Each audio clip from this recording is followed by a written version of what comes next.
Mesdames, Messieurs, bonjour. Très heureux de vous retrouver pour cette nouvelle émission Power Boost. Je vous souhaite tout d'abord une excellente année 2017 dans tous les cas, avec une bien meilleure récolte que l'an passé. Tout ça, c'est fini.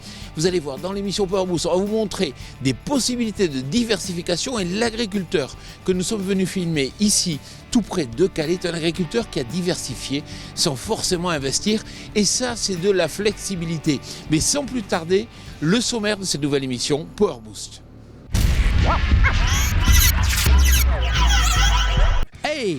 Bonne année mes coléoptères de Jordanie sumérienne à poil gris flanelle. On est parti pour ce premier Power Boost de l'année 2017. Vous le savez, l'agriculture, c'est comme les femmes, c'est toujours bien bon de se diversifier. Si je commence l'année comme ça, je suis pas sûr de la finir. Bref, c'est pourquoi Jean-Paul a rendu visite à Olivier Larue, qui en plus de son métier d'agriculteur, fait dans la récupération de résineux et dans la vente de plaquettes de bois. Vous verrez les multiples avantages que cela lui a offert. On va aussi vous apprendre pourquoi le groupe Ford sabote volontairement ses propres pièces à l'insu de ses employés. Petit coquinou. Pourtant, il vous faudra une voiture bien robuste pour parcourir les routes de Madagascar, où Jean-Paul s'aventure pour comprendre ce que la société Technisem est venue étudier là-bas. Beau programme en perspective, il n'y a pas de temps à perdre. Alors allons-y, c'est le moment premier Enjoy de l'année. Olivier Larue, bonjour. Bonjour. Alors ça, c'est un parc matériel que j'aime bien parce qu'il n'y a rien ou presque. Ouais, j'essaie d'investir le moins possible, mais enfin on a quand même du matériel puisqu'on est en CUMA. Donc on est une CUMA de 22 adhérents. Et puis vous allez plus loin dans la diversification. En 2014, vous avez dû arrêter un atelier de vaches allaitantes et vous avez diversifié en plaquettes bois et ça tombait bien parce que le prix du gaz est élevé. Voilà, ouais, le prix du gaz devenait de plus en plus élevé. Et puis en plus, dans une politique d'environnement, je voulais m'orienter sur quelque chose d'écologique.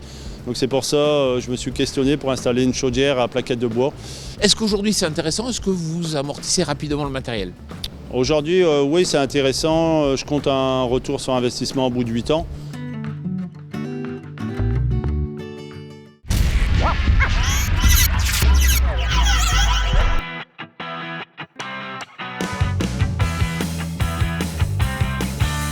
Olivier, ce que j'aimais chez vous, c'est que vous faites toujours un pas de côté, vous savez vous démarquer. Justement, vous avez acheté une chaudière un peu particulière.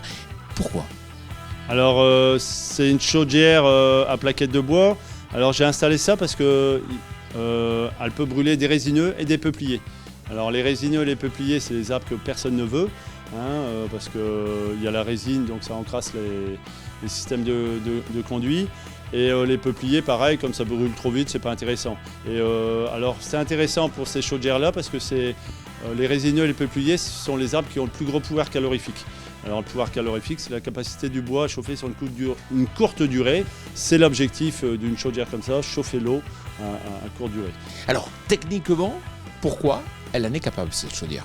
Alors, elle en est capable parce qu'à l'intérieur, il y a le système de chauffe, il monte, il redescend et il remonte. Et au moment où il redescend, la résine se stocke sur les parois et s'en va au cendrier. Alors, on va se retrouver juste après pour voir un chantier de broyage.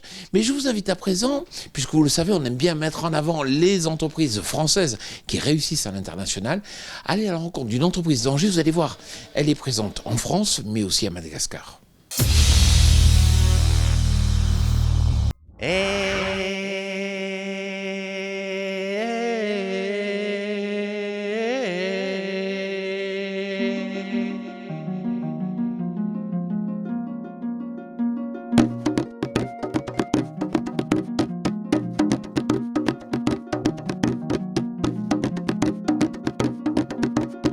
Tous les pays que j'ai visités, Madagascar m'est toujours apparu comme le plus fascinant.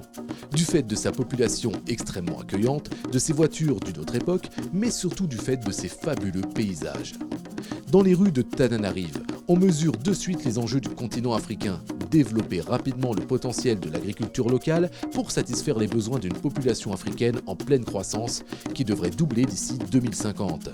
À présent, cap sur la région des Hauts Plateaux, au sud de la capitale.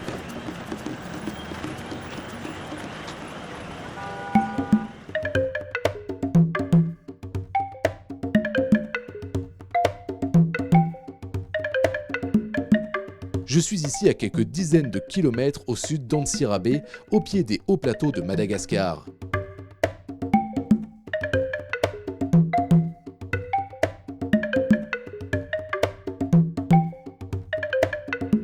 Bonjour Monsieur Jean-Pierre. Bonjour, monsieur Jean-Paul. Alors, qu'est-ce que vous faites là? Je suis en train de faire le cerclage des piments, dans le but d'enlever les mauvaises herbes. Concrètement, quel intérêt vous avez à faire du piment plutôt que du riz? C'est très intéressant pour moi de produire du piment. La production de riz permet de faire environ 2 tonnes de rendement. L'argent que je gagnerais serait de 280 €.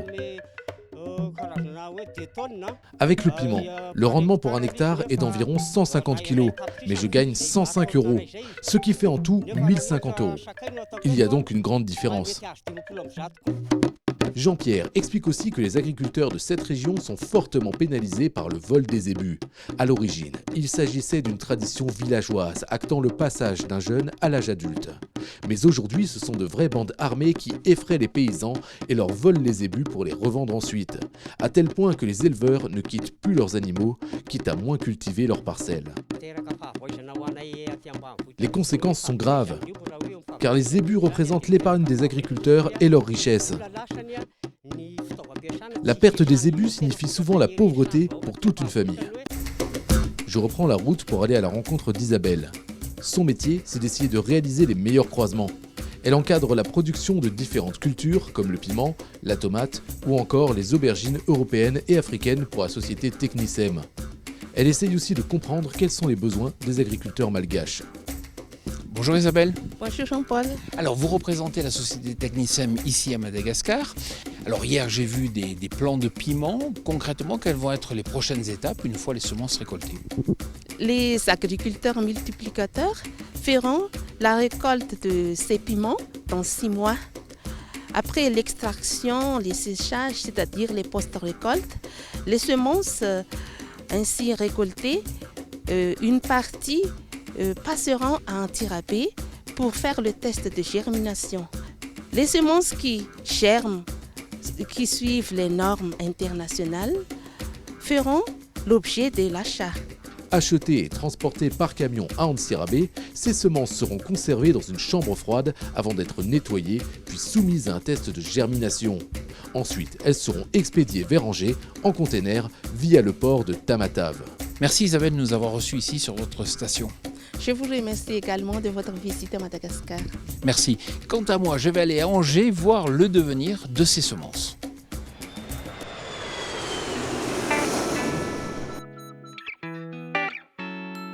Technisem est une société angevine qui s'est spécialisée dans la production de semences pour toute la zone intertropicale.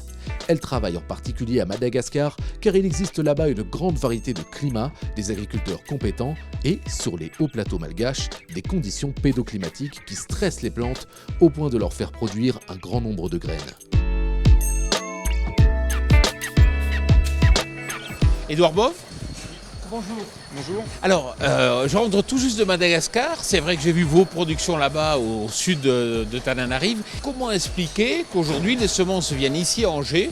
Pourquoi elles ne sont pas traitées directement là-bas?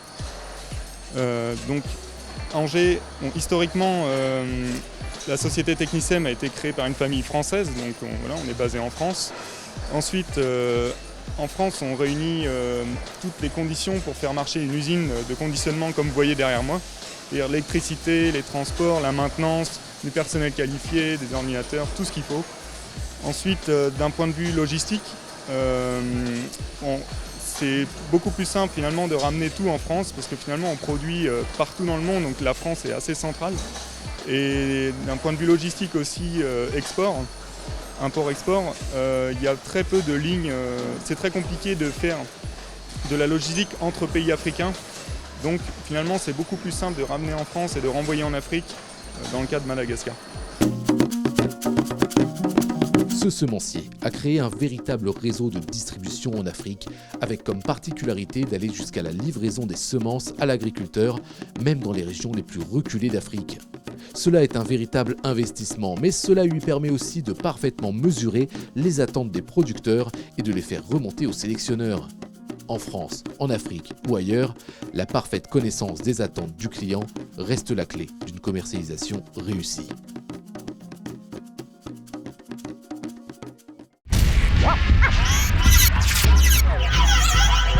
Alors Olivier Larue, on est devant le broyeur, mais un broyeur ça coûte cher pour se diversifier aujourd'hui, il faut investir. Alors oui, le broyeur il vaut à peu près 100 000 €. Donc moi, sur mon exploitation, je ne compte pas vraiment investir parce qu'après, si j'achète un broyeur, il faut s'en servir. Comme j'ai les terres à côté, on ne peut pas tout faire. Donc aujourd'hui, je fais appel à une ETA qui vient broyer mes arbres. Ça me coûte 170 € de l'heure. Il s'est broyé environ 30 mètres cubes à l'heure. Donc en une journée, j'ai la capacité d'un an de chauffage pour mon exploitation. Et ce qui est bien, c'est que c'est flexible. Et puis, vous comptez vendre aussi directement aux particuliers, aller rechercher de la valeur ajoutée? Oui, donc aujourd'hui, comme j'ai beaucoup de bois, j'ai beaucoup plus de rentrées que de consommation de bois. Je compte vendre des plaquettes de bois pour les parterres de fleurs pour les particuliers. Avec l'interdiction du glyphosate dans les parterres de fleurs, je pense que ça peut être une bonne optique de préserver les parterres de fleurs pour avoir quelque chose de propre. Moi, je compte proposer soit de la plaquette de bois en vrac, donc les gens peuvent venir chercher directement sur l'exploitation, ou soit peut-être par la suite de la plaquette de bois en big bag, où là je pourrais livrer aussi tous les grandes surfaces, les Leroy Merlin, les Gammes Verts et d'autres encore. Et demain, est-ce que vous allez aussi peut-être produire de la chaleur? Avec toute la quantité de bois que j'ai, pourquoi pas chauffer éventuellement une partie du village. À savoir que les tuyaux sont très isolants. La perdition de chaleur, c'est 1 degré au kilomètre. Donc c'est vraiment pas grand-chose, donc c'est possible. C'est possible, mais ça c'est une autre histoire. Olivier Larue, félicitations pour cette diversification. À présent, je vous invite à découvrir ce que font justement les responsables des usines Ford pour vérifier le bon fonctionnement des chaînes de production.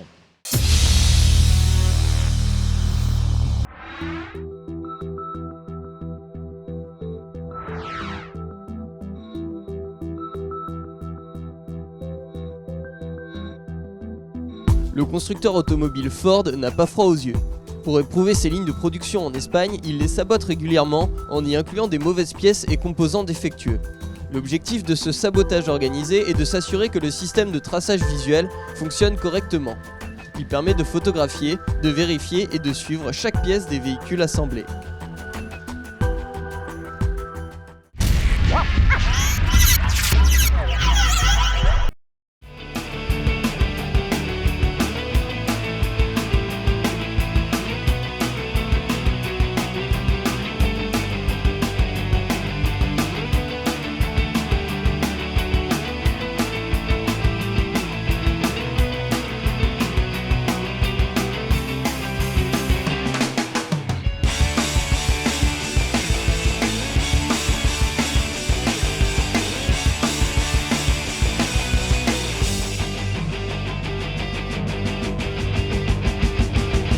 Voilà, j'espère que cette émission Power Boost vous a plu. Ça vous montre qu'il est aujourd'hui possible de diversifier sans forcément beaucoup investir.